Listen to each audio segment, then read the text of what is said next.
David Eboutou, bonsoir. Bonsoir, Rodrigue Tombé. Bon retour dans l'arène. Merci beaucoup, c'est toujours un plaisir. La dernière fois, c'était avant les tristes moments. En effet, c'était en 2016, c'était exactement face à Albert Ntonga, je crois, Ntonga, qui était sur votre plateau, et c'était avec vous.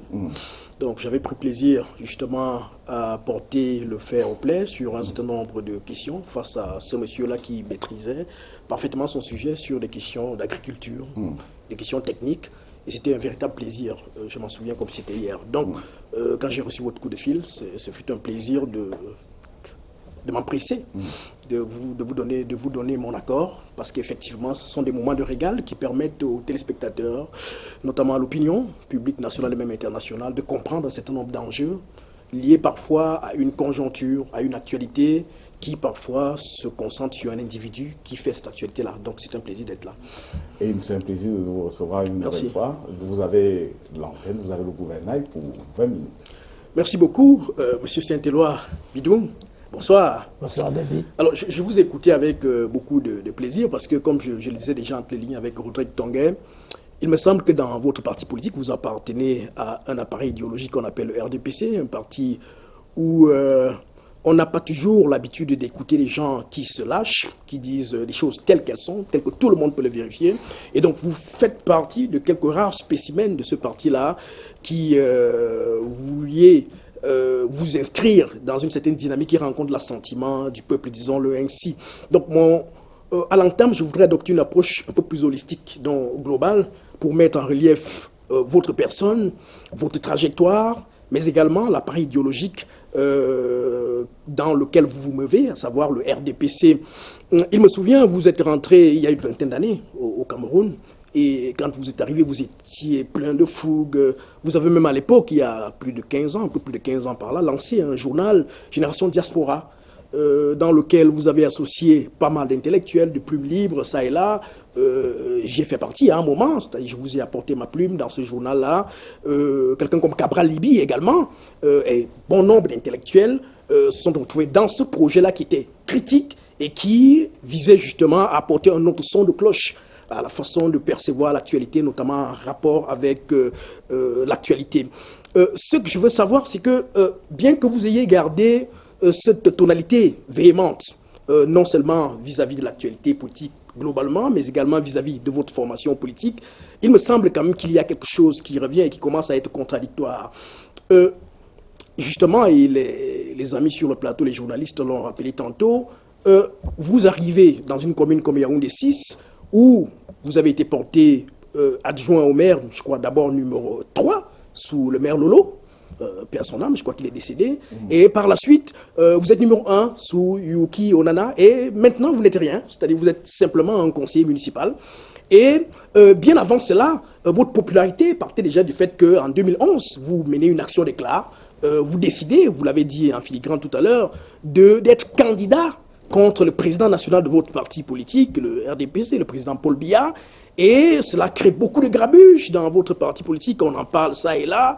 Votre candidature est presque disqualifiée par les mécanismes auxquels votre parti nous a habitués.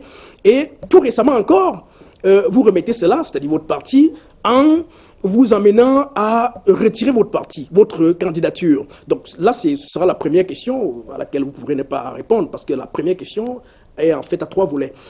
C'est-à-dire, est-ce qu'au départ, Saint-Éloi Bidoum pense qu'il n'est pas en fait un loser, c'est-à-dire quelqu'un qui pose des actions d'éclat, candidat contre le président de la République, candidat face à celui qui a fait de lui presque numéro 1 à la mairie, et puis candidat au niveau de la super mairie à Yaoundé, et jusque-là, c'est des échecs que Saint-Éloi aligne, mais il est là, il parle, il critique. Est-ce que Saint-Éloi, première question, n'est pas un loser et qu'il aime simplement des actions d'éclat, un populiste, pour faire parler de lui et pour que les gens disent Saint-Éloi existe? C'est un iconoclaste. Deuxième question, avec la chapelle de critiques que vous égrenez sur votre formation idéologique, est-ce que vous pensez qu'il est encore nécessaire que vous soyez encore membre ou militant de ce parti politique-là? Parce que vous alignez là, et vous nous rappelez là, des gens qui ont fait pratiquement votre exercice. Je pense à Feu Ateba Yene, Feu Pissotou, je vois Mila Assouté, qui lui est sorti par la suite. Il a créé à l'époque le Rassemblement des modernistes du RDPC. On a vu quelqu'un comme Sangaya me dit, vous êtes des progressistes iconoclastes. Mais bizarrement, vous êtes toujours dans le parti, vous critiquez, vous êtes là, vous prenez toutes sortes de coups, vous êtes toujours là. Le parti politique RDPC, pour vous, c'est le siège de tous les vices, mais vous êtes toujours là parce que, à entendre votre descriptif tout à l'heure, on est en face de quelque chose aujourd'hui dont la tête existe, mais invisible, dont la charpente, dont le corps ressemble à une structure écaillée, et dont les membres sont totalement désemparés. Et quand quelque chose n'a pas de structure, qu'on peut définir, on parle de chimère.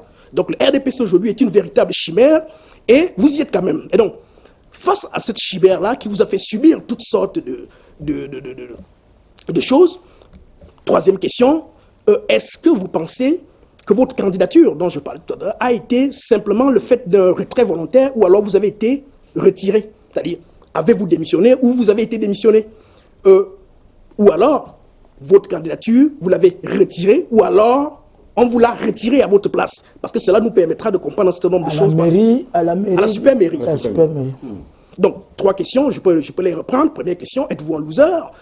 Parce que systématiquement, vous perdez tous vos combats jusqu'au niveau de la super mairie. Deuxième question, pourquoi êtes-vous toujours dans cette formation politique-là qui est une véritable chimère à la lumière de ce que j'ai dit? Troisième question, pourquoi aujourd'hui, effectivement, vous vous êtes retrouvé à ne pas aller jusqu'au bout? Avez-vous démissionné, comme on l'a annoncé dans les médias publics, on l'a suivi? Saint-Éloi a retiré sa candidature. Cette candidature-là a été-elle retirée volontairement ou on vous l'a retirée? Merci Rodrigue Tongue. Quand vous m'avez dit que mon contradicteur sera David Eboutou,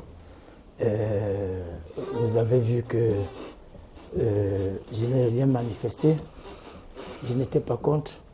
Quand vous m'avez dit que David, Dimitri Amba et autres, parce que je connais un peu, je connais l'intelligence de mes contradicteurs, je connais la pertinence de mes contradicteurs, je connais également leur impertinence.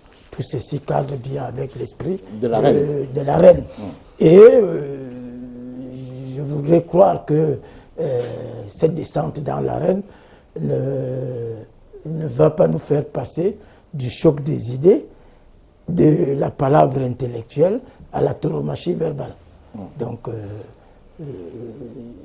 j'ai dit que David Eboutou, il pose des questions dont la pertinence n'est plus à démontrer. Je ne suis pas un plaisantin. Tout ce que j'ai fait dans ma vie, je l'ai fait avec sérieux. Quand je ne peux pas faire, je ne commence pas. Je voudrais vous dire que quand le président Biya est arrivé au pouvoir, j'avais 22 ans. Et à 22 ans, j'avais déjà été enfermé à la DIRDOC, à la CEDOC, à la BM, j'avais même été proposé pour Bitamba.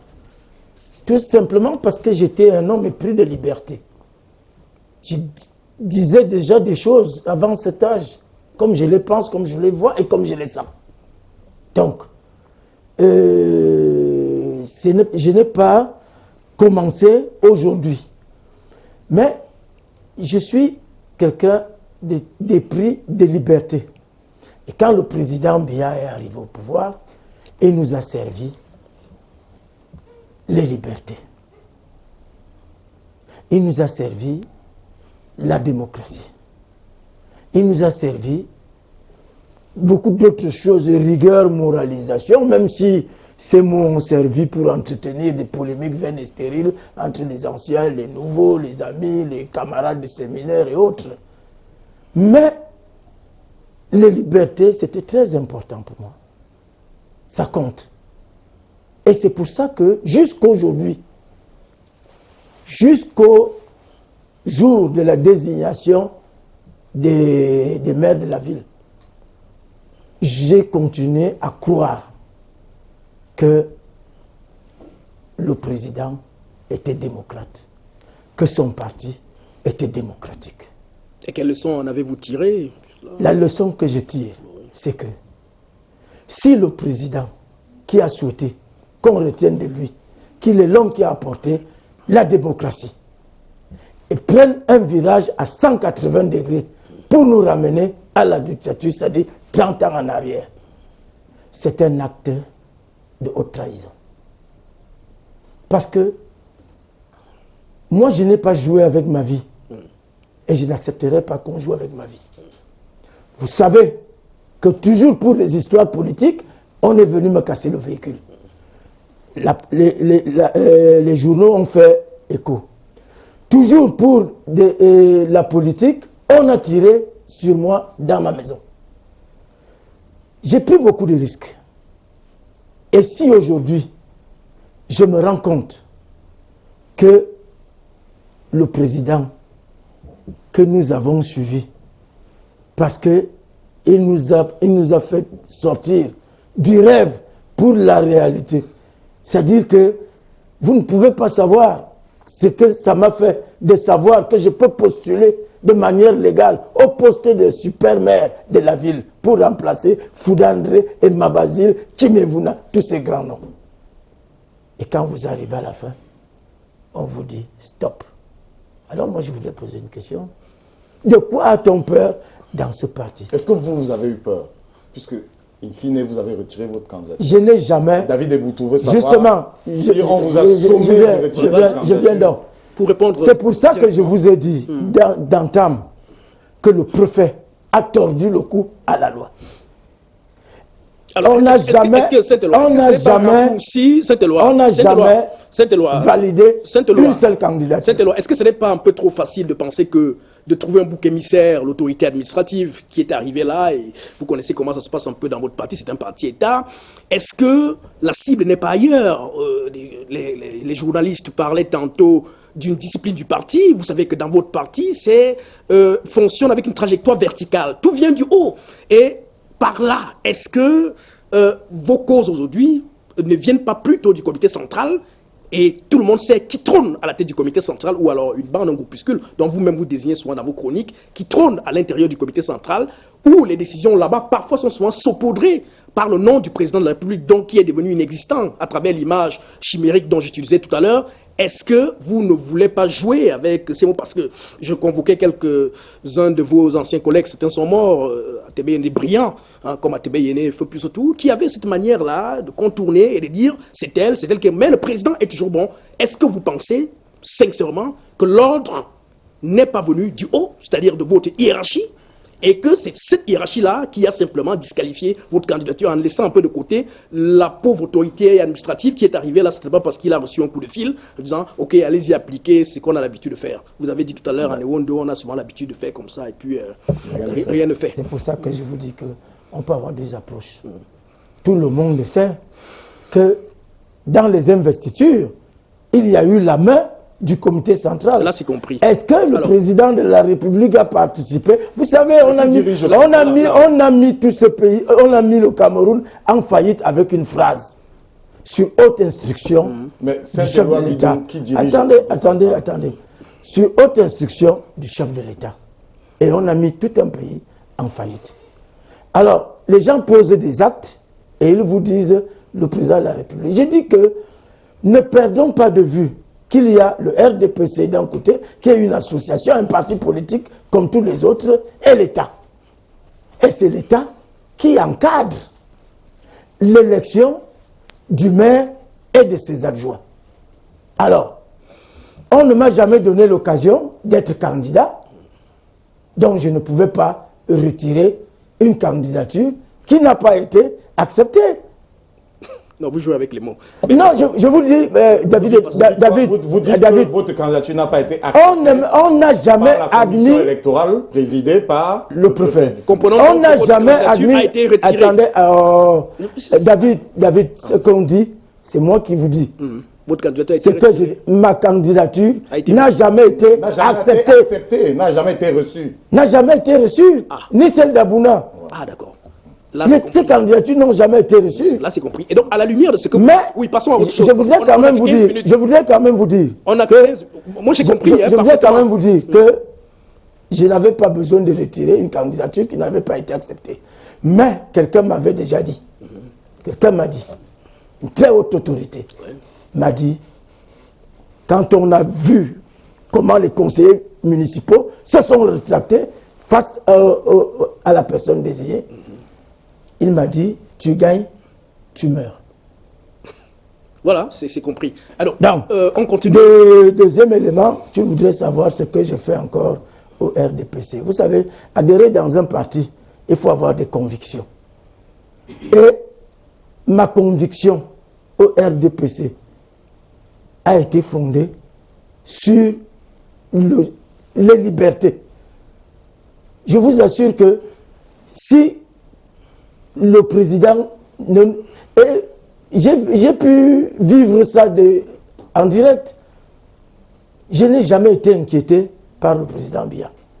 Alors, vous avez presque répondu, parce que les questions s'entrechevauchent et se tiennent en fait. Je n'ai jamais été inquiété par le président Biya. J'ai bien compris, c'était loi à l'esprit. Mais j'ai toujours exprimé ce que je sens, ce que je vois. Bon, une question. Et j'ai aidé mon parti à s'améliorer. Vous savez, les mauvaises habitudes ont la peau dure. Hein. Il y en a qui m'ont pris pour quelqu'un d'éclairé qui voulait partager un certain nombre de choses. D'autres m'ont pris pour un mauvais militant. D'accord. Un militant indiscipliné, comme l'a dit Dimitri en bas tout à l'heure. Non, je ne suis pas indiscipliné. Et d'ailleurs, le maire Yoki a dit sur les antennes d'une chaîne concurrente, sur le plan professionnel, je n'ai rien à lui reprocher. Ok, Saint-Éloi, on va faire court. Maintenant, parce qu'on n'a pas beaucoup de temps.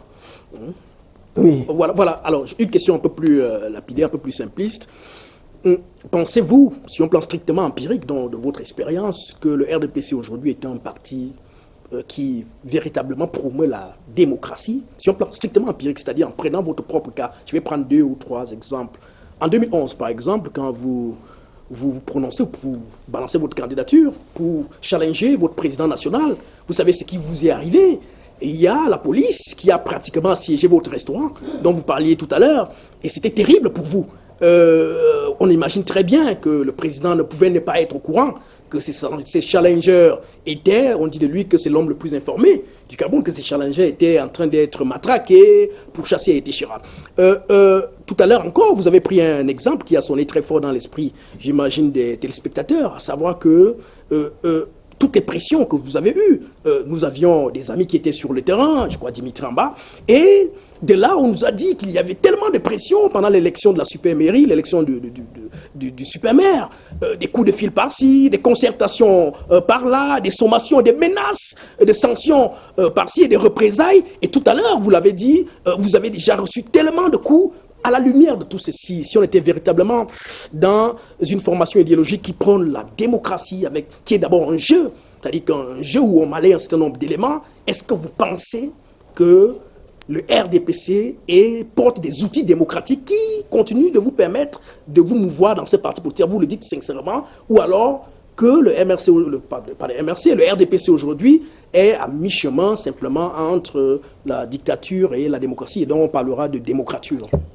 Non, le RDPC a fait un recul spectaculaire en matière de démocratie. Merci. Je vous dis que les dernières investitures dans ce parti datent de 1996. D'accord. Et depuis, nous nous sommes habitués, nous avons pris goût. Votre réponse est intéressante. Je n'ai pas compris le virage du président. C'est pour ça que j'ai dit tout à l'heure que moi j'y ai cru. Beaucoup comme moi ont cru que le virage démocratique n'était plus négociable. Vous avez répondu. Et aujourd'hui, le président nous ramène, s'il a validé ces investitures, j'ai dit que c'est un acte de haute trahison à l'endroit de la base militante, et le retour de la manivelle sera terrible. Vous avez répondu, et on peut donc conclure avec vous, à la lumière de ce que vous dites, que l'élection à la super-mairie de Yaoundé était simplement une parodie, n'est-ce pas? Tout à fait. Merci beaucoup. Donc, parce que je voulais justement vous soumettre une circulaire pour rester dans le champ de la parodie démocratique que votre parti nous a habitués.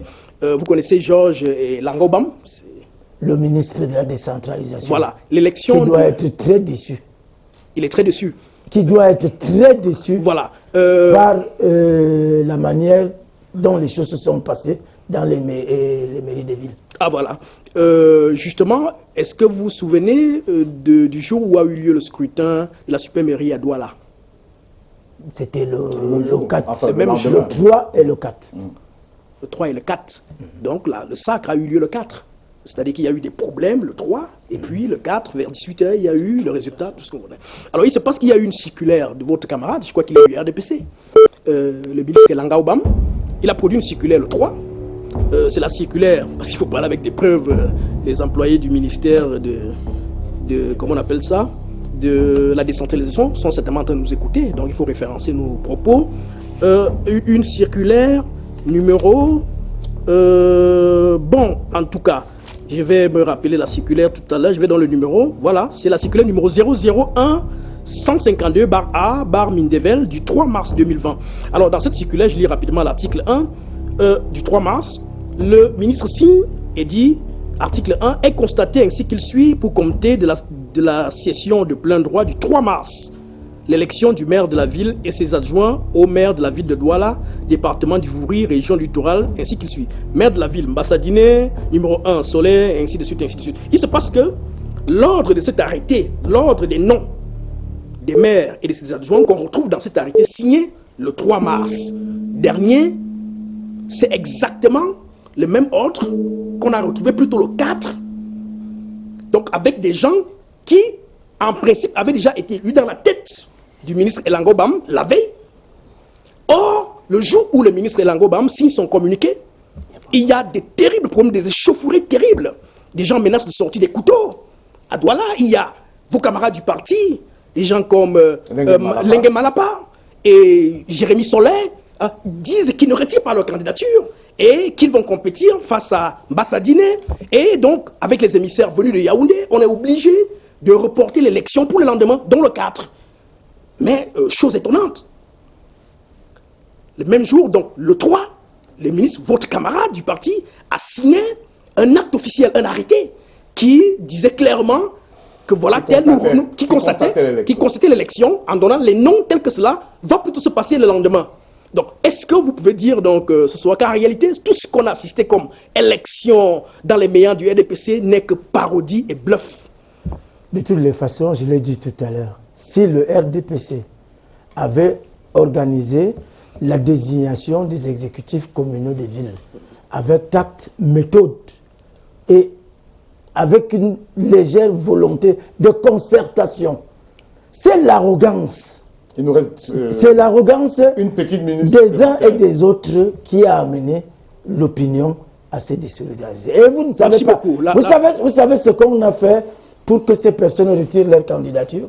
Beaucoup de choses en tout cas. Beaucoup de choses, il faudrait le dire. Oui, beaucoup de choses. Vous savez ce qu'ils ont fait? Beaucoup de choses, effectivement. On a montré à chacune de ces personnes son dossier. Ah, voilà. Merci. Alors, nous passons rapidement à l'autre question. Vous avez dit tout à l'heure, parce qu'il me reste quelques secondes, que nous sommes à la 25e heure du RDPC. Vous savez, beaucoup de gens là-dehors disent effectivement que le RDPC ne survivra pas après son hégémon central, le président de la République.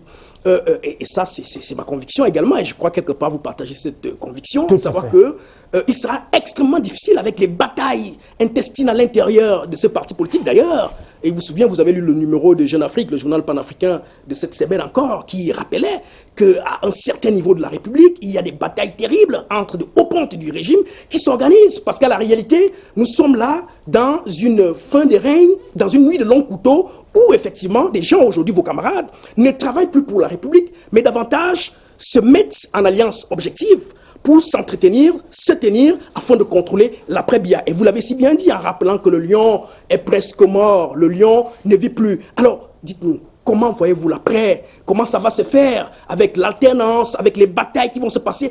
Elles seront chaudes, ces batailles-là, ou alors elles pourraient aller, parce que si on met cela dans un cadre plus macro, on verra très bien que les régimes qui ont mis très long en Afrique francophone finissent toujours avec des rixes, des violences, avec une belle... Vous parlez d'expérience, vous parlez d'expérience. Je voudrais vous dire que ça fait des décennies qu'on annonce la fin du régime.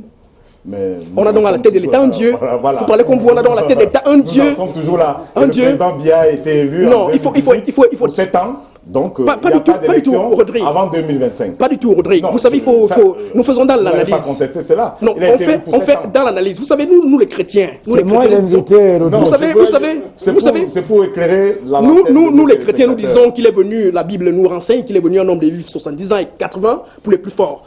Monsieur Biya, 87 ans, on peut sortir de ce studio et voir un breaking news pour nous dire le président. Vous et moi pouvons mourir après cette émission. C'est vrai, mais naturellement, il y a des choses qui s'imposent. Et donc je dis, la question est donc là. La question est là. Comment vous voyez l'après? Sera-t-elle violente? Sera-t-elle douce? Allons-nous vers un chaos lent? Ou alors à la lumière du parti hégémon qui dirige le pays aujourd'hui et dans les dédans, les combats que les hégémons de ce parti politique c'est évident. De nombreux vos camarades brillants qui sont passés de Via Trépa, beaucoup plus jeunes que le président Biya, je citerai Charles Ateba Yene, plus Otto et les autres. Donc nous sommes appelés à mourir chacun autant que nous sommes ici. Il peut moins répondre. David, je demande la parole, je voudrais tout simplement dire que l'avenir du RDPC, plus nous avançons, plus il devient obscur. Parce que aujourd'hui, le RDPC est gouverné par des équilibres littéraires, des groupes. Et tout le monde fonctionne avec dans l'après-Biya et positionner ces hommes pour que, après le président, vous allez beau crier démocratie, compétence, tout ce que vous voulez, on s'en fout, pourvu que ce soit un des nôtres. Et au moment où les choses, vous savez, mais Dieu, vous souhaitez au moins que le RDPC reste au pouvoir au-delà de Paul Biya? C'est votre souhait en tant que militant, j'imagine. Non, ce ne sera pas possible. Parce que je vous dis que ce ne sera pas possible. Parce qu'on est déjà en plein dans la nuit des longs couteaux. Je parle de votre souhait à vous. Le souhait. Non, pas du tout. Vous ne le souhaitez pas? Pas du tout, parce qu'il n'y a personne, qui puisse reprendre. Merci. Et donc, par conséquent, ce parti est appelé à mourir. On va pas. Il a dit en d'autres mots. Ça, c'est son opinion. Oui, en d'autres mots. C'est son opinion. Voilà, nous sommes là dans l'analyse. Il ne le dit pas, c'est pas parole des. Mais il ne faut pas jouer les avocats. Non, mais oui, puisque le RDPC, manifestement, n'est pas présent sur ce plateau. Il faut bien le RDPC est là. Les choses. Le RDPC est là. J'ai bien dit manifestement. Merci David Eboutou. C'est moi qui vous remercie. Merci d'être passé par ici pour le duel. Nous allons prendre la deuxième dorsale de cette émission, la deuxième partie de l'interview, toujours avec naturellement